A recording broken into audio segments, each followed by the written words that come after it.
Good evening, and it is great to be back. Hope everybody is having a wonderful evening.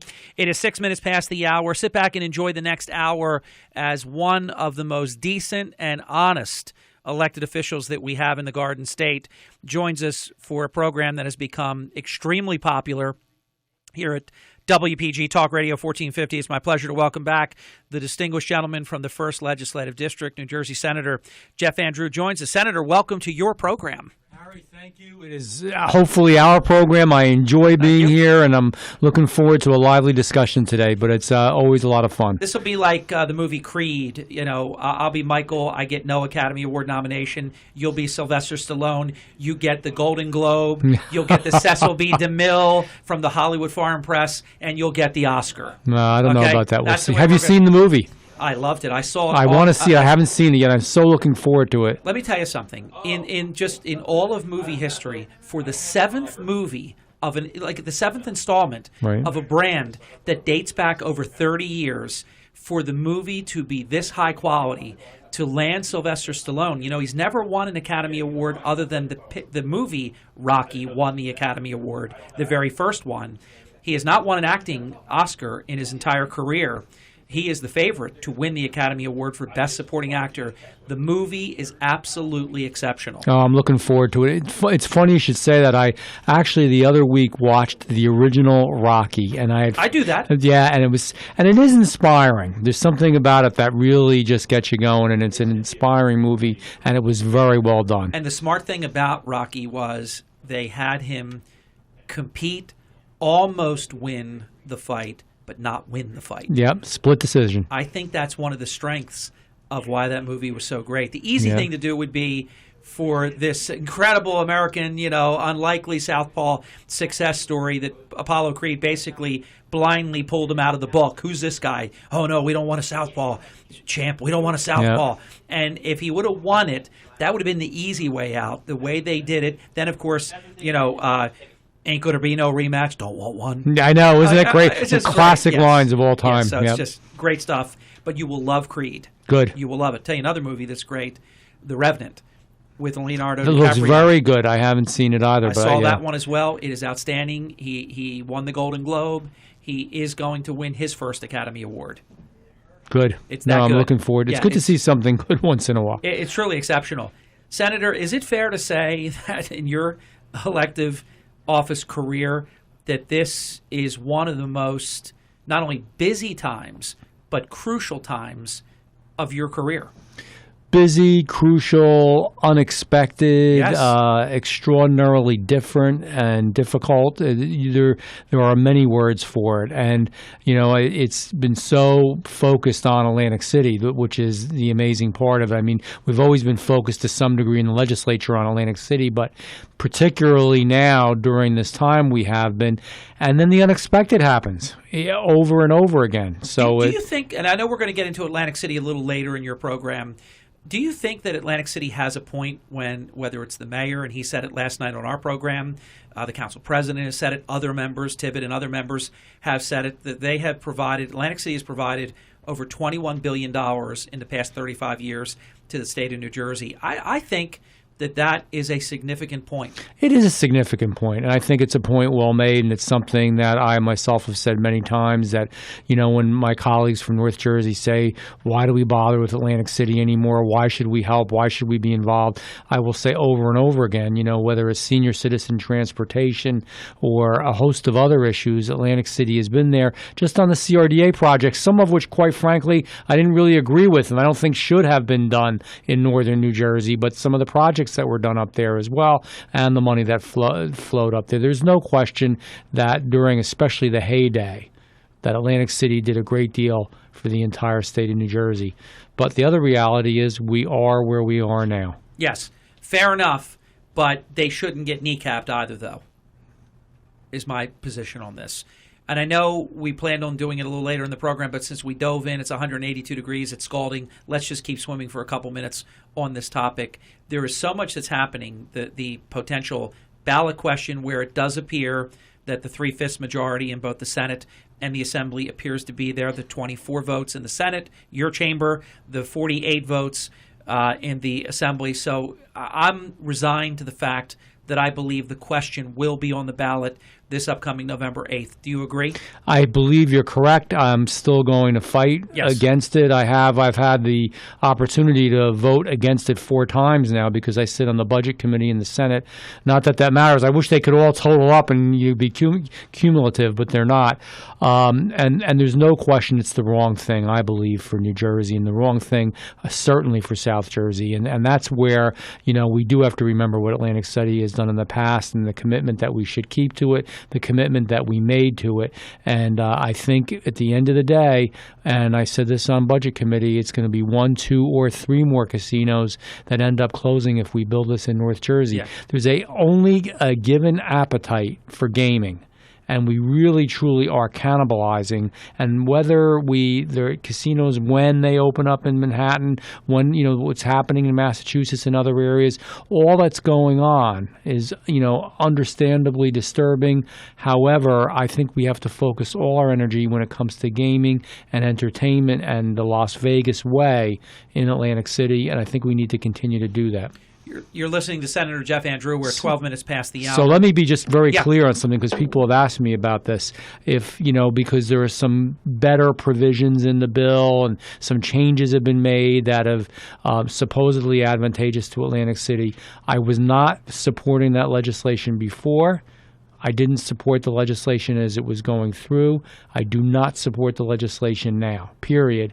And when it comes to advocating against it, when it becomes a statewide issue, and there are those folks who are going to try to really fight it and work against it, I fully anticipate joining forces with whatever group is against it, trying to stop it in the entire state. Excellent. And we broke the story on early in the morning, WPG Talk Radio 1450 First. There is a group.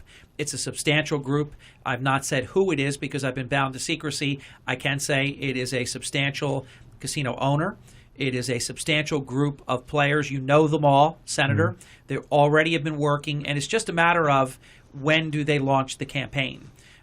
They're working on things right now that I think will be very helpful. Here's another area that I think those that are in favor of keeping casino gaming in Atlantic City only and not having, and I agree with the term, cannibalizing our leading industry by splitting it up and having these 2 massive properties in North Jersey, and to boast that it's going to create 12,000 jobs when we will lose 12 to 20,000 jobs here is insanity.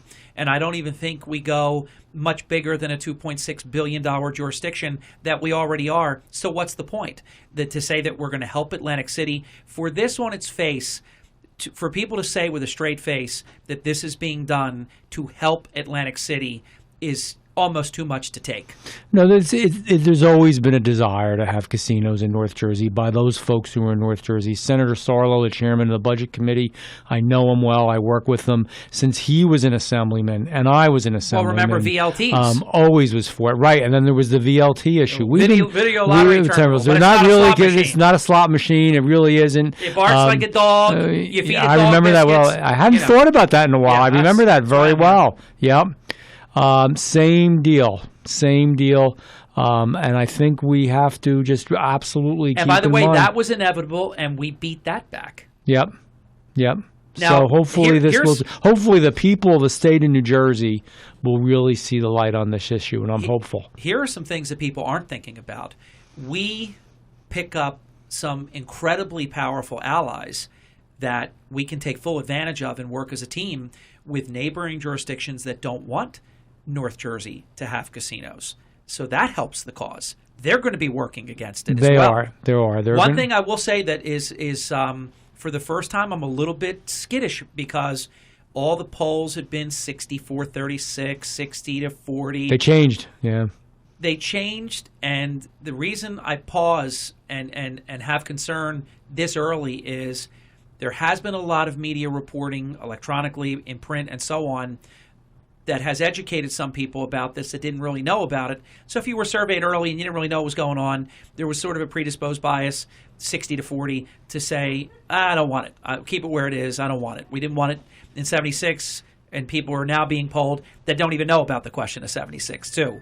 But when it is now in the realm of like 50-42 before they spend the first dollar to say how great this is going to be for the state, this is going to be a heck of a fight.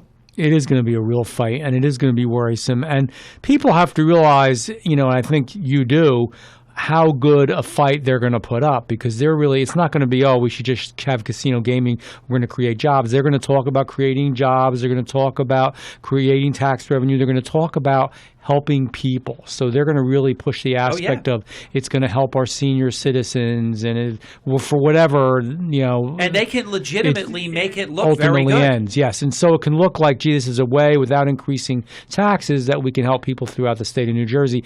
And we've heard that story many times. Right. And then even if somebody has a soft spot for Atlantic City, they even say before they finish the sentence, it's not even a comma, it's like a dot, quick dot, dot, dot. They say, and we're going to protect Atlantic City. Right. So they sort of have like everything covered. It's like it's the panacea. It's going to be great, and we're going to help Atlantic City. But if you take more from Atlantic City than you give back, it's like a shell game on the streets of New York. It's just terrible. It's not a good thing. Let me connect the dots. It's what we do on our program early in the morning. It's what we try to do on the various brands that we have here at WPG Talk Radio 1450, including the distinguished Ask the Senator with the 1st Legislative District Senator Jeff Van Drew. And that is that the takeover of Atlantic City caught the mayor by surprise. He used the term, it's our Pearl Harbor. He used the term, I got stabbed in the back. He is taking on the Republican governor. He's taking on the Democrat Senate president. I mean, he is not holding anything back at this time. He never saw it coming. The emergency manager, Kevin Lavin, never spoke of anything like this until he was on his way out the door and it had been announced. The monitor that's been there the whole time, Ed Sesdeli, really good guy. Nothing about this has ever even been thought about, and out of nowhere, it's state takeover time. That caught a lot of people, Senator, by surprise, including our own state senator from the 2nd District, your colleague, Senator Whalen. It's not a good way to do business. It is absolutely was a surprise to everyone, and as I mentioned to you in the last show, it was brought up very late in the evening, and it was a discussion that was had that was relatively short, and that obviously didn't fly. It didn't work. I think there's going to be a thorough conversation about it, though. I don't, the issues of bankruptcy, these are the worst of times in some ways. We have some really very difficult decisions that require leadership to be made, and there are good people on both sides of the issue. I agree, but how about the city saying at the highest levels that we will not stand for this, and if you try to do this, we're going to declare bankruptcy. Now, of course, as you know, the state has to approve that. It's not like a municipality can just say, hey, we're declaring bankruptcy, and you just are free to do that. But it's like a tennis match, for every lob and serve and volley, the city now would then litigate the state if the state does not approve the either reorganization, workout, or full-blown bankruptcy. So it's forcing, in my estimation, it's forcing the hand in a way that isn't necessary. And the thing that's the saddest is we had already endured contraction of losing 4 casinos in 2014, 12,000 jobs, the supporting industries that were hurt and some devastated, some closed because of it. And we just turned the corner. MPI, one of the most prestigious bookings you could ever get.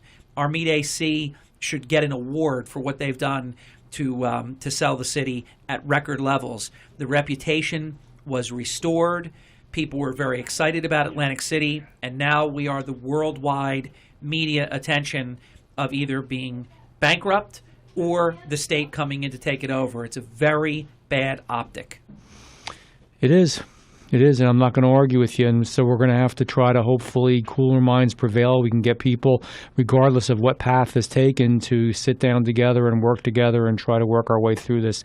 I don't know how it's going to work out yet, Harry. And anybody that tells you that they know exactly what's going to happen isn't telling you straight, because this is something that's got to work its way through. There is I do know one thing. Yeah. I do know one thing. We do need to make some change. And we do need to do some things that are different. And we do need to be careful on how we spend our money.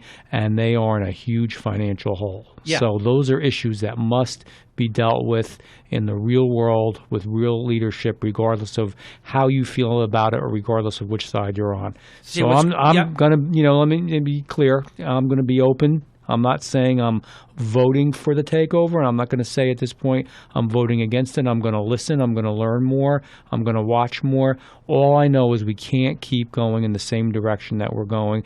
And I'll also say this, and some but can't folks they make the case they haven't? They have had the strictest monitoring.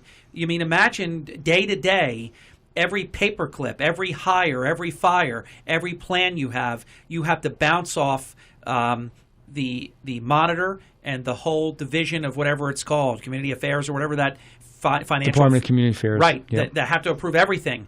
The emergency manager that we're paying $2 million to. What did we do that for? If the state's just going to come in and take it over, he didn't say to do that. What did we waste that money for? There is a bipartisan feeling that we're still a lot more needs to be done, and this is not a Republican or Democrat thing. I mean, the governor feels strongly. Obviously, the governor, that pilot legislation was legislation we also stayed late for, also changed, made also every worked change on. that everybody wanted, and it still wasn't good enough. Yeah, and I get along with him. I've done great things with the governor, so this is not a personal thing with the gov. But we thought I was shocked. I mean, you give somebody exactly what they ask for, and they don't sign it still. Yeah, so something has changed. Of course, something's changed, and it's the politics of people's ambitions has changed. Let's be honest. I mean, I'm not beating you up because you're a good actor, but what right does the state have to act as though they're competent to come in and save the day? The state's record is terrible, isn't it? The state's had some issues as well, I know, but so has the city. Let me be very candid. But keep in mind, every decision they've made for 2 years has been on, and even before it even predates Don Guardian, so more than 2 years. Don's done a good job. I don't have that's not what they're saying. But I think that the decisions that were made for decades, in some cases, many of them were very questionable. There's no doubt. Huge problems, huge issues. Atlantic City, when I spoke about years ago and still do, and it's not in my district, but it matters a great deal to me, a cleaner, brighter, safer, nicer, and as a guy who loves Disney World, it should be with a different emphasis and a different focus.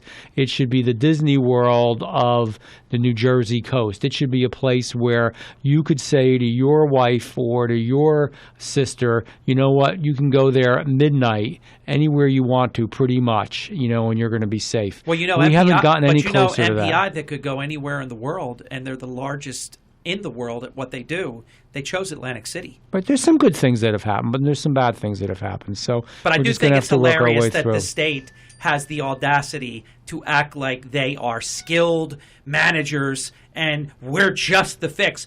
Ignore the fact that we've already been there for years, and every decision that's been made we have approved or that we have made it, but we're the solution. It's hilarious, Senator. Just being honest. I hear your opinion. Brief timeout. We'll be right back. It's Ask the Senator. If you want to call in, 609-407-1450. Phone lines will open in just a little bit. We have a lot of other issues outside of Atlantic City. So I think, in fairness, we've covered Atlantic City, and we have a lot more to do in the time that we have with Senator Van Drew. Again, phone lines are open, 609-407-1450. We'll be back in just a few minutes. Hey, welcome back. We're going to go right to your calls. John is standing by first, and everybody that's holding, I promise we will get to you in just a little bit. We're at 28 minutes past the hour. If you're just joining us, the program is Ask the Senator. We visit on a monthly basis. The program floats, but we really do a good job advertising it in advance and giving you as much notice as we can. This will also replay in the very near future as a part of the Saturday morning package of programs. Town Square Saturday Morning is the program created by our executive program director, Chris Coleman. This Saturday will be Ask the Mayor. And I'm telling you, if you did not catch last night's program, I am telling you, we've been doing that program for over 2 years now. It is undoubtedly the most action-packed, relevant, important episode of Ask the Mayor that we have done to date. It is available right now at WPG1450.com, and all you have to do is go to our YouTube channel, and it's streaming on demand. You can watch it and listen to it at any time. And again, it will replay this Saturday at 7. The Senator's program will replay probably the following Saturday, and we'll let you know in plenty of time with that. Let's go to your calls. John is standing by. John, you're on the air. It's your opportunity to ask Senator Van Drew your question. Go right ahead. Good evening, Harry. Thank you for taking my call. Pleasure. Senator Sweeney, I grew up in Atlantic City and the Pleasantville area, went to Atlantic City and Pleasantville Public Schools, and actually have a small business in Atlantic City at the present time. I've worked for 2 administrations in Atlantic City over the past 20 years. And although I agree with what Harry is saying in regards to some of the issues that the state has, I also have to agree that something has to change in Atlantic City. I've seen firsthand how dysfunctional city government has been over the past 20 years or more. And the reality is, at least on the fiscal end, we've had members of city council over the past 20 years or so, whether it be the Callaways or other individuals, that let's be, I guess, not disingenuous. The bigger concern was always getting reelected, passing out contracts to political cronies and associates, friends, and family, as opposed to what was in the best interest for the health, safety, welfare, and quality of life for the people that live in Atlantic City, visit Atlantic City, or have businesses in Atlantic City. And look at the city, the individuals that live in the city now, they get the government they deserve because they elect the people they elect. So if they elect incompetent city council members, they get what they deserve. That being said, I just want to get your, view on as far as what exactly you believe the state could bring to the city as far as assisting the city to become more fiscally responsible, and 2, getting individuals that are more competent on city council. I mean, that's a local party thing, a Democratic city committee thing, a county Democratic committee thing, but also it also affects the housing authority because city council appoints incompetent individuals on the housing authority, which also affects a wide area of the city. So you really have 2 different areas that you're dealing with, but I just wanted to see what your comment was or your position was on what the state could do specifically to help the city to address these issues. Because, again, in a perfect world, I prefer the elected officials locally to handle the issues, but they haven't. Thank you, John. Let's give Senator an opportunity to answer. First, as I said, I'm going to keep an open mind about this, and I haven't made the final decision on it yet. Secondly, I think it should be, if it does happen, a relatively short takeover, an effective one, and a focused one where you really have people that are involved that are also from the private sector working with the Department of Community Affairs. By the way, how long was that short takeover in Camden? No, it wasn't short. I mean, obviously, yeah, I hear you. My fear is they get in, they're like the Jabba the Hutt. They don't leave. Well, they get to give the MUA away. They get to sell Bader Field. They get to play. They get to do. They get to control. And I think I didn't get a chance to say this in the first segment, Senator. I think that this is all part of a plan for the state to have control of Atlantic City so that they also can control the message coming out of Atlantic City to bring about these casinos in North Jersey. I think that is part of this plan. And that's going to be hard to do because you have elected officials that are still going to be elected. They're going to be potted plants. The elective process is still going to be there. And I think, as you see right now, they are speaking up and voicing their opinions. So I think to some degree that you're going to have some folks that are going to say what they think and how they feel. But going back to the question at hand, I understand your frustration. What you've been saying is, and what our last caller was saying, is that he's a business person in the area, that he's worked here for decades, that I believe he said he grew up here, I'm not sure, and just how unhappy he is, and then he's looking for some kind of change. I said all along when we met with the governor, and there were some of us that were from within the district and some of us that were from outside the district, and I said that we couldn't do things the way that we had been doing them all along in Atlantic City, that we only had a short period of time left. It was real obvious that the folks were really gaining steam in the legislature that wanted it to either take over Atlantic City, wanted to change Atlantic City, and most of all wanted to have gaming in other jurisdictions. And those folks were really ready, and they were really waiting. I remember being on your show and in other places saying they're just waiting to do it. Yeah. Now the time has come. So I think what we need to do is have a level of, if it happened, you would want to see a level of professionalism. You'd want to see a level of obviously spending money that is done in a way that is appropriate and makes sense and is in a way that also is very functional for the city and that saves dollars. When I knew we were in a lot of trouble, Governor Whitman is in office. I crossed the Rubicon with Governor Whitman. I could not have been a bigger supporter when she was a candidate the first time. when we were in the best of times, record revenue coming in, the economy here and across the country was spectacular. We had a recession-proof leading industry because we had basically a monopoly, and you couldn't have had more money coming in if you tried, and we were borrowing from the pension fund to feed the beast of government. And I said to my audience then, Senator, and I know you remember this, we've talked about it back then and we've talked about it since then, that if we are having trouble when we're in the best of times, absolutely. Then I always said to our audience, I said, I'm not wishing this, but this is cyclical stuff. It guarantees that what goes up comes down. We will have a downturn. I don't know when it will be, but we will have it. And so now look, we had everything. We had a great recession.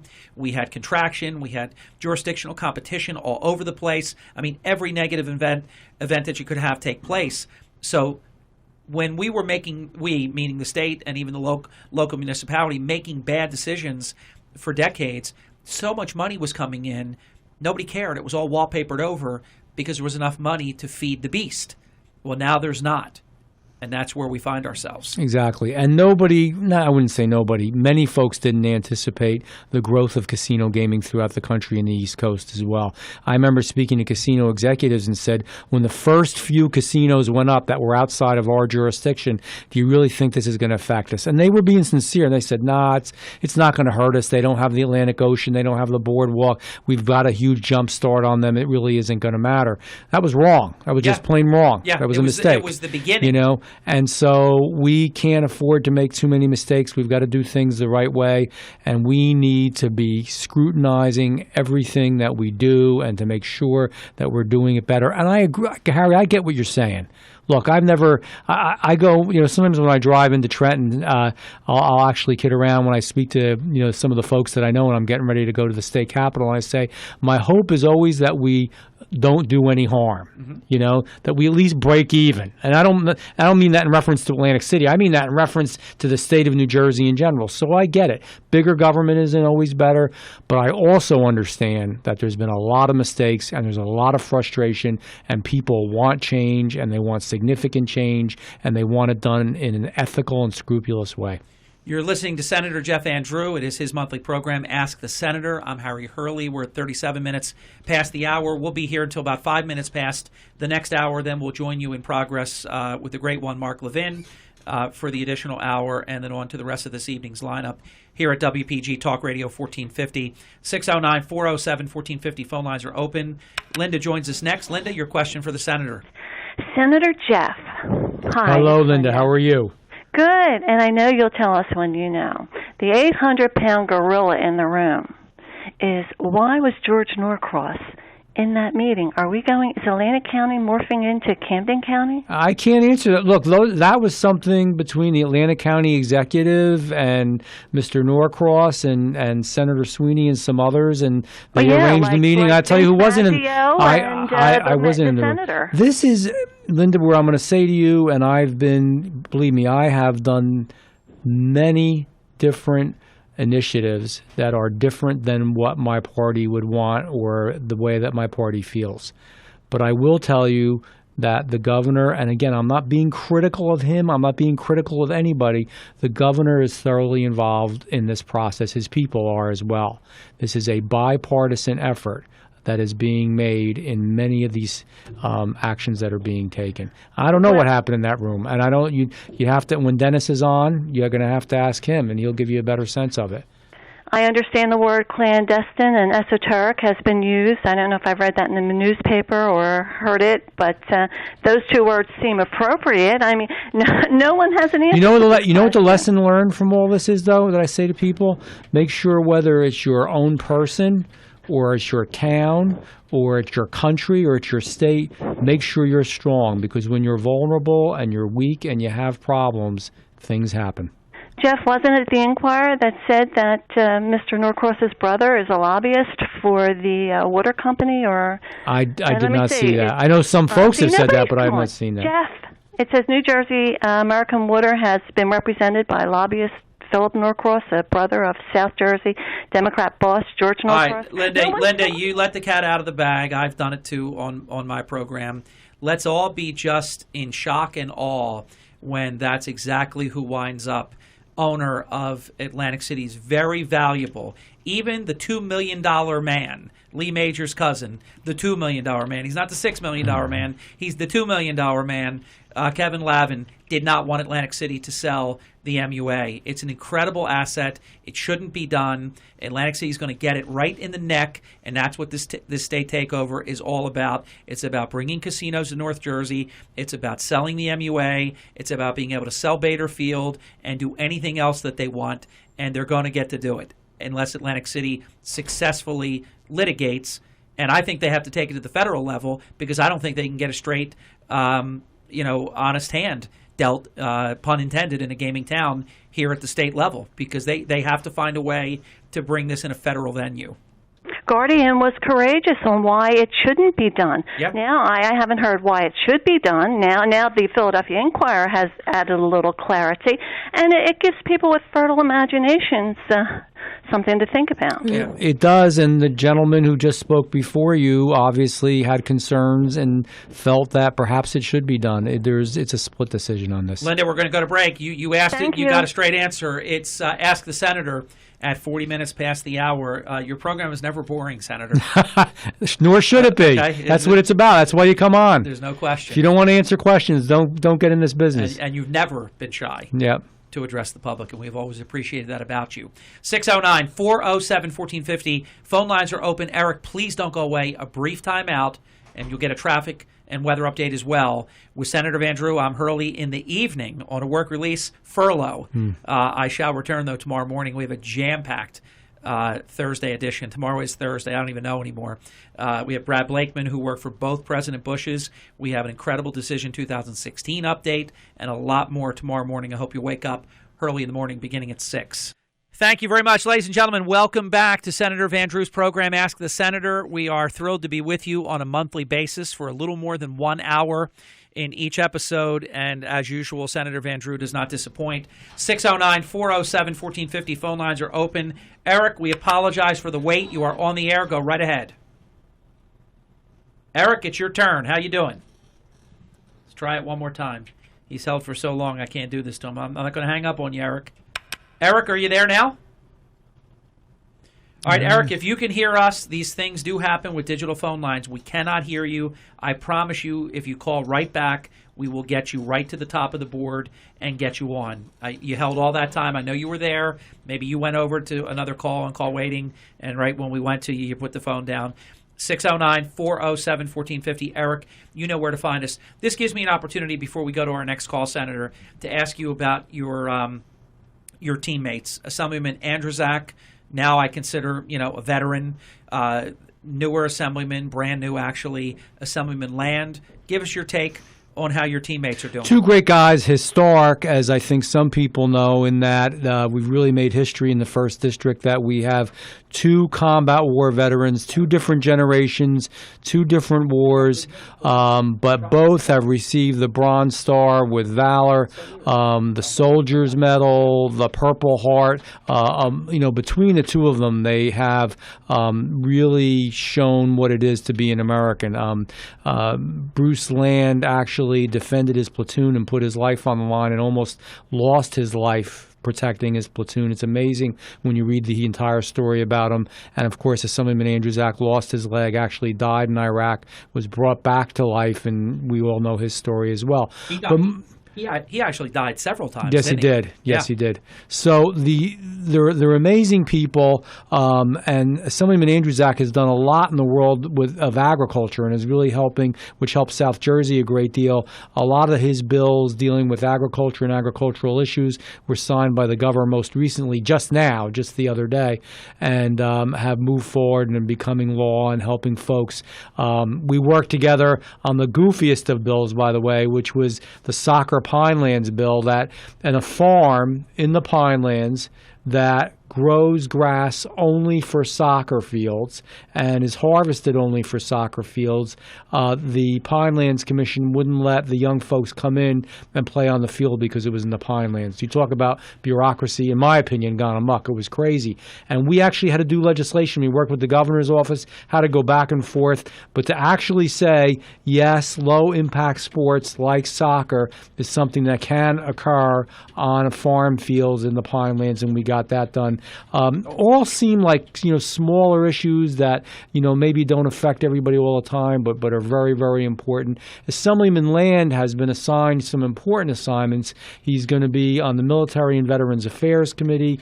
He is also going to be on the Tourism Committee, which is so important to Atlantic County, Cape May County, Cumberland County, South Jersey, our district, and our way of life. And I know he's going to do good work there as well. They're just good, honest American heroes that are legislators. It's kind of like the old days, when you watch the movie, Mr. Smith Goes to Washington, and you just hear about somebody who really wants to make a difference and do something.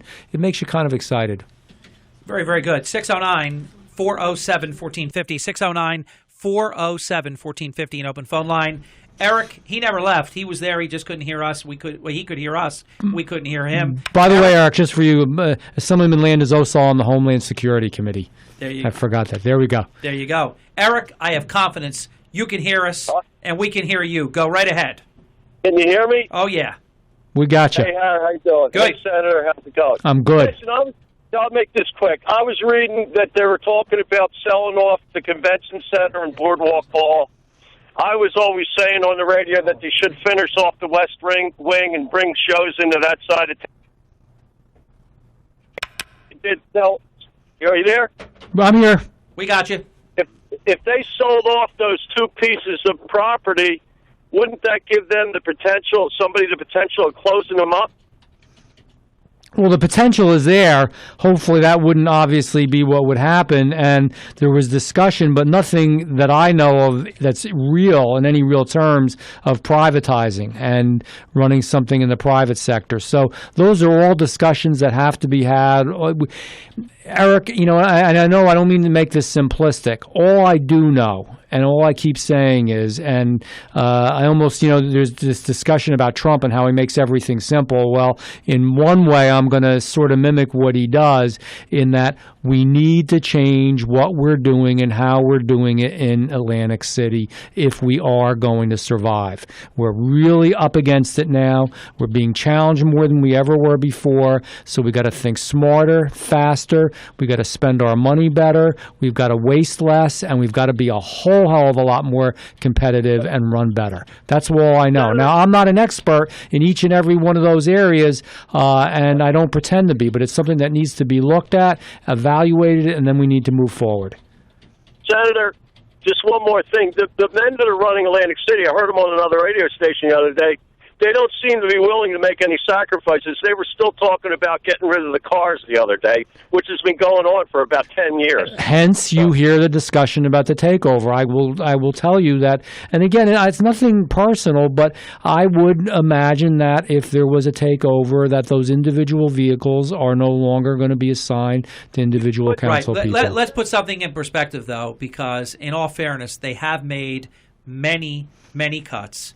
They have made other financial reductions, and this poster child of cars, Tippett did turn his in on Friday. I think it only leaves Delgado and maybe one other person with a car, and they're going to be gone as well. I really think when people bring up like the cars is the reason the state is coming in, it's just a visible sign. It's a visible sign that strikes people. It looks bad. It's not defendable, but it's really very small compared to these other issues. The fiscal number is small. I mean, for example, I'm more concerned that an unelected official is calling the shots of who's going to own the water company in Atlantic City, and anybody that's not being intellectually honest about this, they're not kidding anybody. But let's have a public discussion about automobiles that would be in the city carpool anyhow that probably cost about $20,000. I mean, it's kind of silly what gets talked about and what gets wallpapered over. I know, but the whole idea was that, like, these guys don't want to make any sacrifices. Well, I don't think that's true, though. I don't think that's true. Well, we'll hire, and then they want us to start coughing up more down beach. So, when I start seeing them make a couple sacrifices, then maybe won't mind coughing up a little more for them. Well, I tell you what, there's not a lot for people to cough up. I mean, the people in Atlantic County and the people in Atlantic City pay plenty in taxes, and so does all of the whole entire island. And I think it's something that, folks just don't have more to give. I don't know how else to say it, but I mean, there's an end to this. There's an and that. Good to talk to you, Eric. Thanks so much. Have a great night. If you have a question for Senator Jeff Andrew, we're at 54 minutes past the hour, so we've got a little bit over 10 minutes left in the program. Let's talk about some things that cross over, certainly in the territories, the areas and counties that you serve, Senator Vandrew. Let's talk about the digital divide in Atlantic and Cumberland County.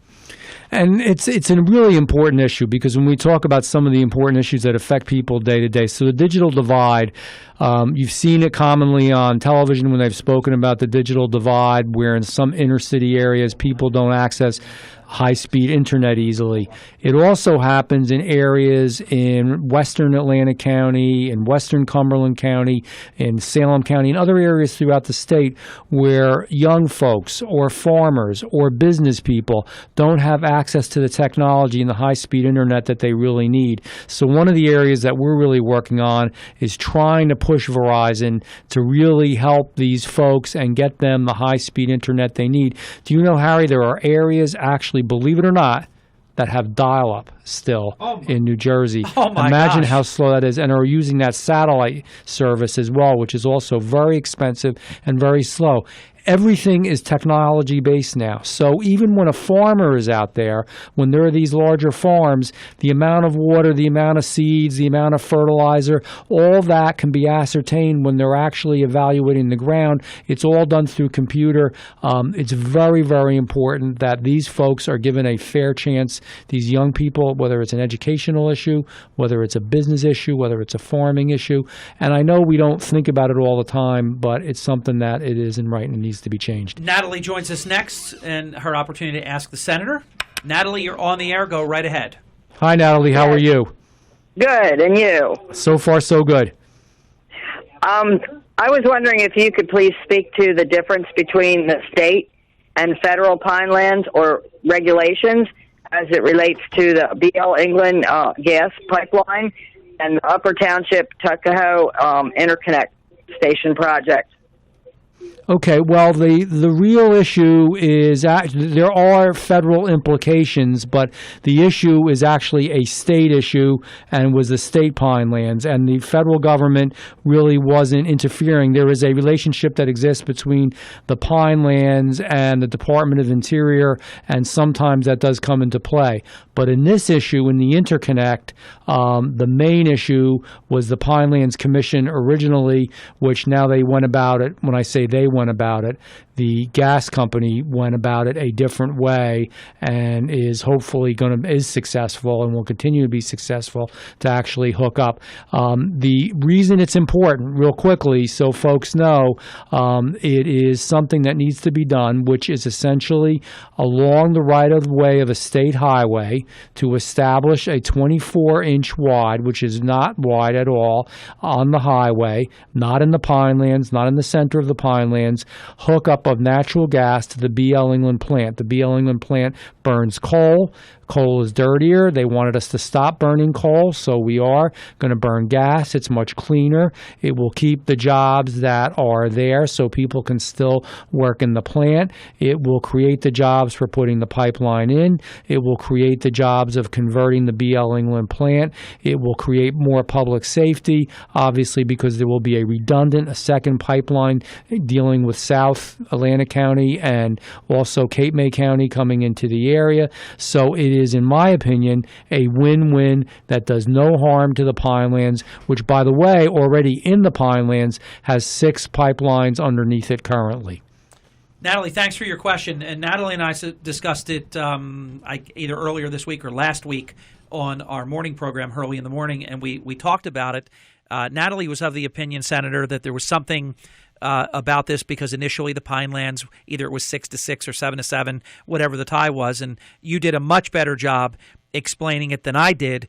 But I explained there was nothing nefarious here. In fact, I called out really the politics of the Pinelands more than any actor that you would want to blame on the ground or any elected official, because that was a little bit of funniness. There's some folks that do wonderful work on the Pinelands. Don't misunderstand me. However, I just told a story before about a farm in the Pinelands, and I want people to think about this because it's a common sense issue that really actually paints a picture for the bigger issue of when we have too much bureaucratic government. So there's a farm in the Pinelands that only grows grass, that's only used for soccer and is exported literally around the country and around the world, and yet they didn't want to allow young folks to come in and play soccer on the field. And we actually had to do a piece of legislation, Harry. I had to do a piece of legislation, a bill, to say that, yes, these kids could play, that soccer is something that's allowed. So sometimes bureaucracies can be, when they're large, can get out of control as well and have issues and problems. And I felt in those two situations, when it dealt with the gas line, which what I felt was very important for our area, if anything, we shouldn't be doing anything to purposely lose jobs in the area. We're trying to gain jobs. This would have lost jobs, would have reduced public safety, would have been really a problem. I mean, the right thing is happening, and we're going to keep the power plant open, which is good for energy independence. I totally agree. And it was always neutral in terms of any negative environmental impact. There is none. There's none that nobody can ever really. I mean, they go into, they'll mention fracking. Well, nobody's fracking there. If you want to have a fracking debate, then you get experts in fracking and talk about it. But there's no fracking in New Jersey. Here's a big topic. You've been a champion on this issue. You have an incredible rating from the NRA. Your pedigree in this area is really unassailable, and that's on the issue of the Second Amendment. My good friend Governor Christie, and I mean that, not at all facetious am I saying that. He's been very good to me. He's been a good friend to me. He's campaigning for the presidency by saying that basically, like, this is a great state, and you can get concealed carry and all this. It's terrible. There are a few counties where it's reasonable. Atlantic County, forget about it. You have no chance. I mean, the former prosecutor didn't even want his officers to be able to carry, let alone the citizens. So this baloney that we're some friendly concealed carry state, give me a break. It's a joke. It's one of the hardest states. Yes. One of the few hardest states in the entire United States of America. Yes, and it seems like it's getting more restrictive. So tell us your thoughts, and also what your concealed carry legislation would mean. Every year in the legislature, there are more and more bills to limit legal, good people who are honest, law-abiding citizens from having their guns, in my opinion. And that's wrong. And I believe that there should be a right for concealed carry.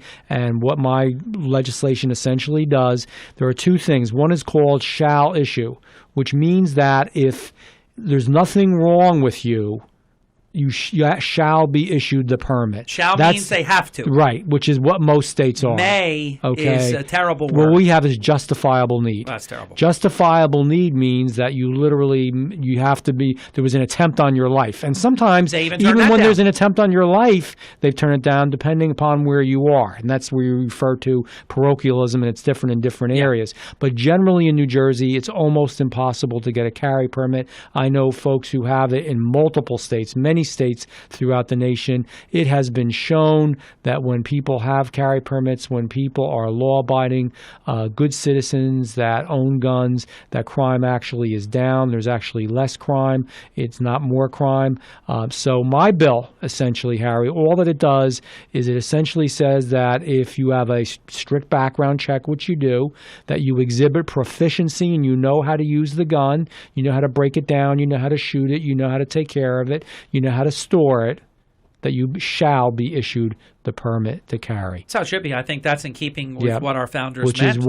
Which absolutely. And we actually, at the end of the day, will have less problems than we have now. I mean, what is it about the Second Amendment that says that the right of the people to bear arms shall not be infringed? That's pretty unambiguous to me. I agree with you. So hopefully, congratulations. So we keep pushing on it. It's always difficult, and we are a gun-phobic state. New Jersey, many people, especially from the northern part of the state, fear guns or oppose to guns. And every time time there is gun violence that takes place by somebody who is using an illegal gun and would never be given a gun permit in any state in the nation, then another gun law is attempted to be pushed through, which doesn't make sense. Here's another big issue that I think we have just about enough time, 2-3 minutes left in your program, Senator Van Drew.